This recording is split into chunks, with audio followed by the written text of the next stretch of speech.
Ano masasabi natin dahil napakinggan mo na ang advocacy ni Miss Mara Tamundong na ano pa lang yun, 13 pa lang yun, marami po. Ito na si Mara Tamundong kaya manalo bilang mayora.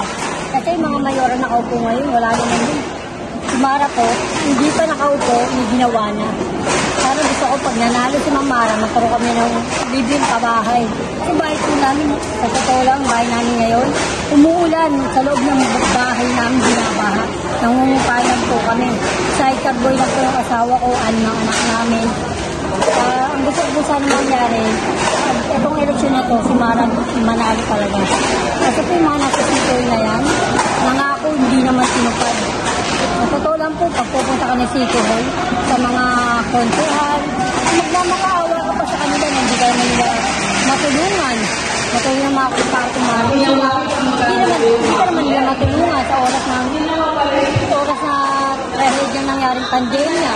Diba? Nakakaawa lang po kami kasi nangako sila na bibigyan nila kami.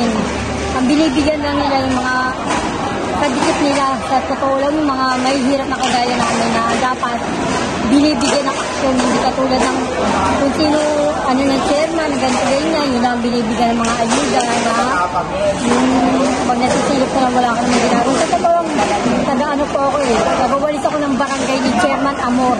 Barangay 804. Yun, nabay ko yung chairman na yun. Yun po ang tumutulong sa akin. Ano po ang nagustuhan natin sa advokasya ni Miss Mara Tamundong?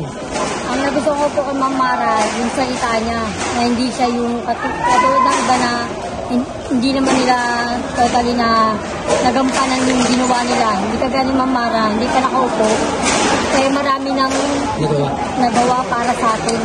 Natutulad si Ma'am Mara, nakilala ko po sa Easy Day. Unang nakilala ko po sa Easy Day yan. Nandiyan yung hindi siya mayabang, hindi siya madamot. Yung tagang maano kanya yung maawa siya sa'yo, yung matutulungan kanya. Hindi ka gaya ng mga nandiyan, nakaupo.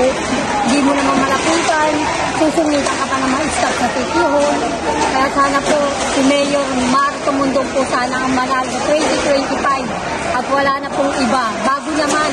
Yung mga nasa sito na dapat dyan sa mga yamag, bago na sila. Mauntog na sila sa katotohanan dahil si Mara. Parating na ang Superman ng Mayor ng Maynila. Maraming salamat po, Mayor Mara Tamundong. Hanggang sa dulo, kakampi niyo po ako. Kahit anong mangyari, Ma'am Mara, hindi ko po kayo iwan. Hanggang mawala man ako, Ma'am Mara, kayo pa rin ang dala ko sa kabilang buhay ko, Ma'am Mara. Sana, Ma'am Mara, bigyan niyo lang po ako ng libreng pabahay para hindi na po kami mangupahan. Para po sa mga anak ko, Ma'am Mara, kakapalang ko na po mukha ko. Yun lang po masasabi ko kay Ma'am Mara. Napakabait po ni Ma'am Mara. Sana po, Ma'am Mara, bigyan niyo po ako ng pagkakataon, Ma'am Mara. Hindi ko po kayo kakalimutan kahit kailan, Ma'am Mara. Maraming salamat po. Sa walang sawang pagtulong sa amin, kahit hindi pa kayo nakaupo, marami na po kayo nagawa. Maraming salamat po talaga. Mabuhay po kay Ma'am Mara para sa bagong Maynila. Sobrang lugod na po Maynila Ang nakikinabang dyan, yung mga tugalero dyan, puro pakyo, puro wala naman nagagawa.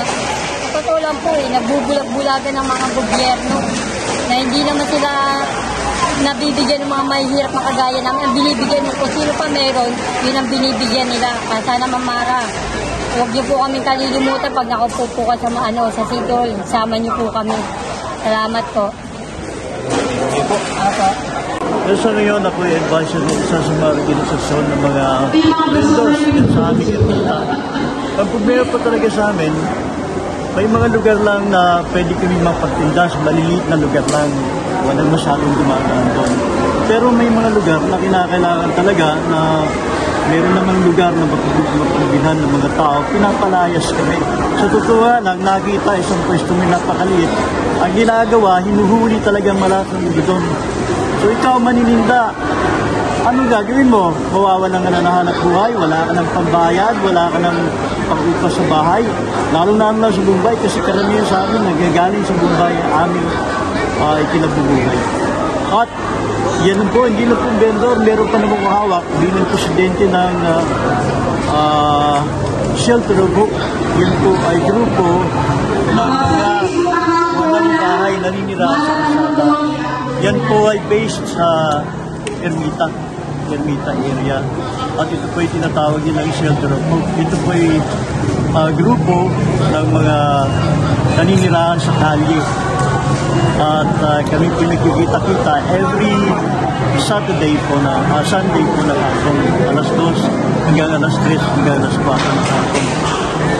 At ito po ay binubuo ng mga halos marami po sa kanila ay mga nakarehistro na sa Comelec. Ako po mismo nagparehistro sa kanila. Ayun. Siguro Ayun. mga rehistradong botante na Maynila at sa aming lugar. Ay po, salamat. Thank Tay, you. ay ano naman po ang masasabi natin dahil sa advokasya ni Miss Mara Tamundong, lalo-lalo na uunahin ba rin po ito at kasama itong vendors po. Yun nga po ang kakaiba sa kanya. Bago-bago lang po siya, pumapalahot sa ganitong politika, pero napakarami niyang gustong gawin na pagbabago sa lungsod ng Maynila. Yan po yung nagawa na rin ng iba yan, ng mga naunang mga mayor o nauna ng mga namamahala sa lungsod ng Maynila. Pero karamihan po ay hindi nagtutuloy-tuloy kasi minsan may ginagawa sila ang advokasya, pero sa una lang yan, sa bandang huli, wala na talaga. Ay sa kanya, umaasa lang po kami sa bandang huli, sa lahat ng sinabi niyang gagawin sa Manila ay matutuloy yan para sa amin, para sa ating mamamayan ng Manila. Tay, banggit mo yung kailangan nyo na ng pagbabago. Yes, sir. So kailangan po, bago naman ang ilan. Bago naman talaga. Kasi mga nasubukan na natin, yun at gayon din ang kanilang gagawin pag sila'y nakaupulit. Hindi ko na po ginakalang sabihin, alam na natin kung sino sila, pero pag kayo sila na ulit, ano po, ganun at ganun din ang kanilang gagawin. Sigurado ko po yan. Pero hindi ko po naman nila lahat. Alam ko po na marami sa kanila, may ilang-ilan sa kanila talagang marurunong din, nagkakataon lang na hindi nagagawa lahat ng kanilang mga advokasya. Okay, ano masasabi mo tayo sa advokasya ni Ma'am Mara na inilatag niya kanina? Alin po ba doon yung mga nagustuhan niyo? Yung pagbibigay ng sa mga senior citizen, yun ang gusto ko, saka open ang City Hall para sa tao, yun ang maganda. Kailangan open welcome talaga ang tao dyan. Kailangan dumain, dapat makalapit sa kanya. Hindi yung nagtatago. Yun ang mahalaga dun eh. Welcome sa kanya ang lahat ng tao. Nakabukas ang City Hall sa tao. Bakit si Ma'am Mara ang nagustuhan niyo po? Kay Mang Mara, mula nung ako matulungan niya, siya ang sumagot sa akin lalo na nung sa aming party dito sa Christmas party, Valentine party ng mga senior.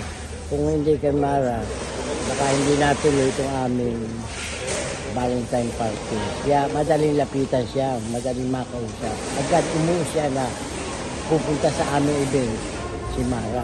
Yung isang nilapitan kung nirequest ko na dumating, hindi nagdumating.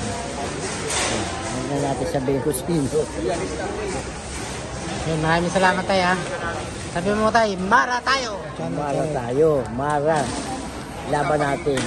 Ako pa ang president ng 79, kaya ilalaban natin.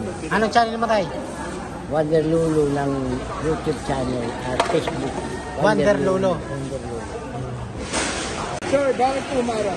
Ramdam ko sa kanya ang pagmamahal niya sa kapwa. Ramdam ko ang pagmamahal niya lalo na sa matatanda.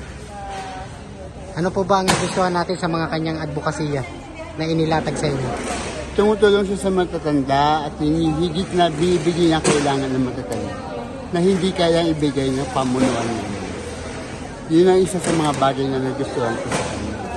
At malapit ang puso niya sa mga mahihirap dahil galing siya sa lugar ng isang mahirap na lugar. Kaya ramdam niya ang kahirapan ng Manila, lalo pag ang mga taga-Manila nyo ay naagrabyado, higit nang nararamdaman ang paghihirap ng Manila.